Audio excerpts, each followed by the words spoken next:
ಇವತ್ತೇನು ಸರ್ಕಾರಿ ಪದವಿ ಪೂರ್ವ ಕಾಲೇಜಿನಲ್ಲಿ ಅತಿಥಿ ಉಪನ್ಯಾಸಕರಾಗಿ ಸೇವೆ ಸಲ್ಲಿಸ್ತಕ್ಕಂಥ ನಾವುಗಳು ಇವತ್ತೇನು ಹೋರಾಟ ಮಾಡ್ತಾ ಇದ್ದೀವಲ್ಲ, ಸುಖ ಸುಮ್ಮನೆ ಹೋರಾಟವನ್ನು ಮಾಡ್ತಾ ಇಲ್ಲ. ಆ ಅತಿಥಿ ಉಪನ್ಯಾಸಕರ ಬೇಡಿಕೆಗಳು ಏನಿದಾವಲ್ಲ, ಆ ಹುದ್ದೆಯ ಕಾಯಮಾತಿಗೆ ಏನು ಅರ್ಹತೆ ಬೇಕೋ ಆ ಅರ್ಹತೆ ನಮಗಿದೆ. ಪದವಿ ಪೂರ್ವ ಕಾಲೇಜಿನಲ್ಲಿ ಉಪನ್ಯಾಸಕರಾಗಲಿಕ್ಕೆ ಶೈಕ್ಷಣಿಕ ಅರ್ಹತೆ MA BEd ಬೇಕು.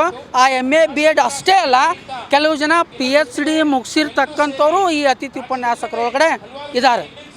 ಬಹುಶಃ ಇವತ್ತು ಪರಿಸ್ಥಿತಿ ಹೆಂಗೆ ಬಂದೈತಿ ಅಂತಂದ್ರೆ, ನಮ್ಮದು ಮುಖ್ಯವಾಗಿರ್ತಕ್ಕಂಥ ಬೇಡಿಕೆ ಏನು ಅಂತಂದ್ರೆ, ಆ ಸೇವಾ ಹಿರಿತನವನ್ನು ಪರಿಗಣಿಸಿ ಅಂತಕ್ಕಂಥದ್ದು. ಹಳ್ಳಿಯೊಳಗೊಂದು ಮಾತು ಹೇಳ್ತಾರೆ, ಅರಿತವ್ರಿಗಿಂತಲೂ ನುರಿತವ್ರು ಲೇಸು. ಅತಿಥಿ ಉಪನ್ಯಾಸಕರ ಪರಿಸ್ಥಿತಿ ಹೆಂಗಾಗೈತಿ ಅಂತಂದ್ರೆ, ಅವ್ರು ಕಲಿತಕ್ಕಂಥ ಸಂದರ್ಭದಲ್ಲಿ ಇರ್ತಕ್ಕಂಥ ಶೈಕ್ಷಣಿಕ ವಾತಾವರಣನೇ ಬೇರೆ, ಈಗಿರ್ತಕ್ಕಂಥ ವಾತಾವರಣನೇ ಬೇರೆ. ನಾವು ಕಲಿಸಿರ್ತಕ್ಕಂಥ ವಿದ್ಯಾರ್ಥಿಗಳ ಕೈಯೊಳಗಡೆ ನಾವೇ ಕೆಲಸ ಕಳ್ಕೊಳ್ತಕ್ಕಂಥ ಪರಿಸ್ಥಿತಿ ಇವತ್ತು ಬಂದೊದಗಿದೆ. MA BEd PhD ಇಷ್ಟೆಲ್ಲ ಶೈಕ್ಷಣಿಕ ಅರ್ಹತೆಯನ್ನು ಇಟ್ಕೊಂಡು ಇವತ್ತು ಈ ಅತಿಥಿ ಉಪನ್ಯಾಸಕರು ಅವ್ರಿಗೆ ಕೊಡ್ತಕ್ಕಂಥ ಸರ್ಕಾರ ಕೊಡ್ತಕ್ಕಂಥ ಗೌರವಧನ ಎಷ್ಟು ಐತಿ ಅಂತಂದ್ರೆ ಅದನ್ನು ಹೇಳಲಿಕ್ಕೂ ನನಗೆ ನಾಚಿಕೆ ಅನ್ನಿಸ್ತದೆ. ನನ್ನ ವಿದ್ಯಾರ್ಥಿಗಳು ಕೇಳಿಸ್ಕೊಂಡ್ಬಿಟ್ರಪ್ಪ, ನಮ್ಮ ಶಿಕ್ಷಕರು ನಮ್ಮ ಉಪನ್ಯಾಸಕರು ಇಷ್ಟು ಸಂಬಳಕ್ಕೆ ಕೆಲಸ ಮಾಡ್ತಾ ಇದ್ದಾರೆ ಅಂತಕ್ಕಂಥ ರೀತಿಯಿಂದ ಆ ವಿದ್ಯಾರ್ಥಿಗಳು ಕೇಳಿಸ್ಕೊಂಡ್ರು ಭಯ ಅಂತ ಅದನ್ನು ಹೇಳಲಿಕ್ಕೂ ನಾಚಿಕೆ ಅನ್ನಿಸ್ತದೆ. ಅಟ್ಲೀಸ್ಟ್ ಕನಿಷ್ಠ ವೇತನ ಕೂಡ ಏನಿಲ್ಲ ಅಂತಂದ್ರೆ ಆ ಅತಿಥಿ ಉಪನ್ಯಾಸಕರಿಗೆ ಇವತ್ತು ಸರ್ಕಾರ ಕೊಡ್ತಾ ಇಲ್ಲ. ದೊಡ್ಡದಾಗಿ ನಮ್ಮ ಶಿಕ್ಷಣ ಸಚಿವರು, ಮಾನ್ಯ ಮುಖ್ಯಮಂತ್ರಿಗಳು ಎಲ್ಲ ಕಡೆ ಹೋದಲ್ಲೆಲ್ಲ ಹೇಳ್ಕೊಂಡು ತಿರುಗ್ತಿರ್ತಾರೆ.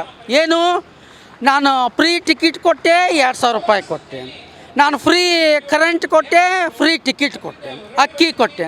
ಅತಿಥಿ ಉಪನ್ಯಾಸಕರಿಗೆ ಏನು ಕೊಟ್ರಿ?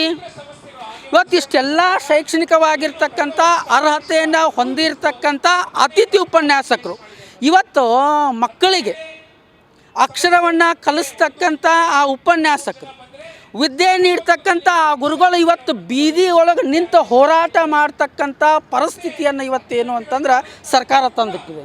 ಇವತ್ತು ನಡೀತಕ್ಕಂಥ ಈ ಪ್ರತಿಭಟನೆ ಕೇವಲ ಸಾಂಕೇತಿಕವಾಗಿರ್ತಕ್ಕಂಥ ಪ್ರತಿಭಟನೆ. ಈಗಾಗಲೇ ರಾಜ್ಯದೊಳಗೆ ನೀವೆಲ್ಲ ಗಮನಿಸಿದಿರಿ, ಹುಬ್ಬಳ್ಳಿ ಧಾರವಾಡ ಒಳಗಡೆ ನೇಮಕಾತಿಗಾಗಿ ಯಾವ ರೀತಿ ಹೋರಾಟಗಳು ನಡೀತಾ ಇದ್ದಾವೆ ಅಂತಕ್ಕಂಥದ್ದನ್ನು ನೋಡಿದಿರಿ. ಮುಂದೊಂದು ದಿನ ಸರ್ಕಾರ ಇದೇ ರೀತಿಯ ನಿರ್ಲಕ್ಷ್ಯವನ್ನು ಮಾಡ್ತಾ ಹೋಯಿತು ಅಂತಂದ್ರೆ, ಆ ಅತಿಥಿ ಉಪನ್ಯಾಸಕರ ಬೇಡಿಕೆಗಳನ್ನು ಕಡೆಗಣಿಸ್ತಾ ಹೋಯಿತು ಅಂತಂದ್ರೆ ಮುಂದೊಂದು ದಿನ ಹೋರಾಟ ಆಗೋದಿಲ್ಲ. ಅದು ಕರ್ನಾಟಕದೊಳಗಡೆ ಒಂದು ದೊಡ್ಡ ಕ್ರಾಂತಿ ಆಗ್ತಕ್ಕಂಥ ಒಂದು ಸಂದರ್ಭವನ್ನು ಸರ್ಕಾರ ಎದುರಿಸಬೇಕಾಗ್ತತಿ. ದಯವಿಟ್ಟು ಆ ಉಪನ್ಯಾಸಕರು ಕೇಳ್ತಕ್ಕಂಥ ಬೇಡಿಕೆಗಳು ಏನಿದಾವಲ್ಲ ನ್ಯಾಯಯುತ.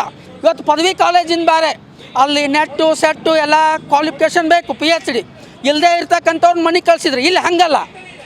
ಆ PU ಕಾಲೇಜ್ ಒಳಗಡೆ ಆ ಹುದ್ದೆಯನ್ನು ಅಲಂಕರಿಸಲಿಕ್ಕೆ ಏನು ಶೈಕ್ಷಣಿಕವಾಗಿರ್ತಕ್ಕಂಥ ಅರ್ಹತೆ ಬೇಕೋ ಆ ಅರ್ಹತೆ ಈ PU ಉಪನ್ಯಾಸಕರಿಗೆ, ಅತಿಥಿ ಉಪನ್ಯಾಸಕರಿಗೆ ಖಂಡಿತವಾಗ್ಲೂ ಇದೆ. ಅದನ್ನು ಸರ್ಕಾರ ಏನು ಅಂತಂದ್ರೆ ಗಮನಿಸ್ಬೇಕು. ಇವತ್ತು ಅವ್ರು ಕೊಡ್ತಕ್ಕಂಥ ಗೌರವ ಸಂಭಾವನೆ, ಅದಕ್ಕೆ ಗೌರವ ಸಂಭಾವನೆ ಅನ್ನೋಕ್ಕೂ ಲಾಯಕ್ಕಿಲ್ಲ. ಇವತ್ತಿನ ಬೆಲೆ ಏರಿಕೆ ಯುಗದೊಳಗೆ ಅವ್ರು ಕೊಡ್ತಕ್ಕಂಥ ಒಂದು 14,000 15,000 ತಗೊಂಡು ಆ ಅತಿಥಿ ಉಪನ್ಯಾಸಕರು ಕುಟುಂಬವನ್ನು ನಿರ್ವಹಣೆ ಮಾಡ್ತಕ್ಕಂಥದ್ದು ಹೆಂಗಂತಕ್ಕಂಥ ಪ್ರಶ್ನೆ. ಇದು ಕೇವಲ ಸರ್ಕಾರ ಅಷ್ಟೇ ಅಲ್ಲ, ಇಂಥ ಮಕ್ಕಳಿಗೆ ವಿದ್ಯೆ ಕೊಡ್ತಕ್ಕಂಥ ಉಪನ್ಯಾಸಕರಿಗೆ ಅಟ್ಲೀಸ್ಟ್ ಕನಿಷ್ಠ ವೇತನೂ ಕೊಡೋಕೆ ಸರ್ಕಾರಕ್ಕೆ ಆಗ್ತಾ ಇಲ್ಲ ಅಂತಂದ್ರೆ ಇದು ಸರ್ಕಾರ ಅಷ್ಟೇ ಅಲ್ಲ, ಇಡೀ ನಾಗರಿಕ ಸಮಾಜನ ಏನು ಅಂತಂದ್ರೆ ತಲೆ ತಗ್ಗಿಸ್ತಕ್ಕಂಥ ಪರಿಸ್ಥಿತಿ. ದೇಶಕ್ಕೆ ಅನ್ನ ಹಾಕ್ತಕ್ಕಂಥ ರೈತ ನೇಣು ಹಾಕ್ಕೋಬಾರ್ದು, ಮಕ್ಕಳಿಗೆ ವಿದ್ಯೆ ಕೊಡ್ತಕ್ಕಂಥ ಗುರು ಯಾವತ್ತೂ ಕಣ್ಣೀರು ಹಾಕಬಾರ್ದು. ಆದರೆ ಇವತ್ತು ಬಹುಪಾಲು ರಾಜ್ಯದೊಳಗಡೆ ಇರ್ತಕ್ಕಂಥ ಅತಿಥಿ ಉಪನ್ಯಾಸಕರು ಬೀದಿ ಒಳಗಡೆ ನಿಂತ್ಕೊಂಡು ಕಣ್ಣೀರು ಹಾಕ್ತಕ್ಕಂಥ ಪರಿಸ್ಥಿತಿಯನ್ನು ಇವತ್ತು ಸರ್ಕಾರ ಏನು ಅಂತ ನಿರ್ಲಕ್ಷ್ಯ ಮಾಡಿ. ಮೇಡಮ್ 12 ವರ್ಷ ಮೇಡಮ್ 12 ವರ್ಷದಿಂದ ಸೇವೆಯನ್ನು ಸಲ್ಲಿಸ್ತಾ ಇದ್ದೀವಿ. ಆಗಲ್ಲ ಯಾರೋ ಒಬ್ರು ನಮ್ಮ ಸ್ನೇಹಿತರು ಹೇಳ್ಕೊಂಡ್ರು, ಮೇಡಮ್ ನಮ್ಮನ್ನು ಮದುವೆ ಮಾಡ್ಕೊಳ್ಳಿಕ್ಕೂ ಕೆಲವೊಂದಿಷ್ಟು ಜನ ಏನು ಅಂತಾರೆ ಹಿಂಜರಿತಾ ಇದ್ದಾರೆ. ಇವ್ನು ಕಟ್ಕೊಂಡು 14,000 ರೂಪಾಯಿ ಪೇಮೆಂಟ್ ಇರ್ತಕ್ಕಂಥ ಇವ್ನು ಕಟ್ಕೊಂಡು ಮುಂದೆ ಮಾಡೋದೇನೋ ಅಂತಕ್ಕಂಥದ್ದು ಪರಿಸ್ಥಿತಿ ಹೆಂಗಾಗಿದೆ ಅಂತಂದ್ರೆ, ನಮ್ಮ ಏನು ಕ್ವಾಲಿಫಿಕೇಷನ್ ಇದನ್ನು ನೋಡಿ ನಮ್ಮ ಮಕ್ಕಳು ಸಹಿತ ನಮ್ಮ ಅಪ್ಪ MA BEd ಮಾಡಿದ, ದಯವಿಟ್ಟು ಯಾರು MA BEd ಮಾಡಬೇಡ್ರಿ ಅಂತ ಹೇಳ್ಕೊಂಡು ತಿರುಗ್ತಕ್ಕಂಥ ಪರಿಸ್ಥಿತಿ ಮುಂದೇನು ಅಂತಂದ್ರೆ ಸಮಾಜದೊಳಗಡೆ ನಿರ್ಮಾಣ ಆಗ್ತಕ್ಕಂಥ ಸ್ಥಿತಿಯನ್ನು ಇವತ್ತೇನು ಅಂತಂದ್ರೆ ಸರ್ಕಾರ ನಿರ್ಮಾಣ ಮಾಡಿದೆ. ಬೇಕಾಬಿಟ್ಟಿಯಾಗಿ ಇವರು ಉಚಿತ ಏನು ಯೋಜನೆಗಳನ್ನು ಘೋಷಣೆ ಮಾಡಿದಾರಲ್ಲ ನೋಡಿರಿ, ಬೇಕಾಬಿಟ್ಟು ಫ್ರೀ ಟಿಕೆಟ್ ಎಲ್ಲಿ ಬೇಕಲ್ಲಿ ತಿರುಗಾಡ್ಬಾ, ಫ್ರೀ ದುಡ್ಡು ಮನೆ 2,000 ರೂಪಾಯಿ. ಆದ್ರೆ ಮಕ್ಕಳಿಗೆ ವಿದ್ಯೆ ಕೊಡ್ತಕ್ಕಂಥ ಉಪನ್ಯಾಸಕರು ನಮ್ಮ ವೇತನವನ್ನು ಹೆಚ್ಚಿಗೆ ಮಾಡಿರಿ ಅಂತಂದ್ರೆ ಅದಕ್ಕೆ ಸರ್ಕಾರಕ್ಕೆ ದುಡ್ಡಿಲ್ಲ.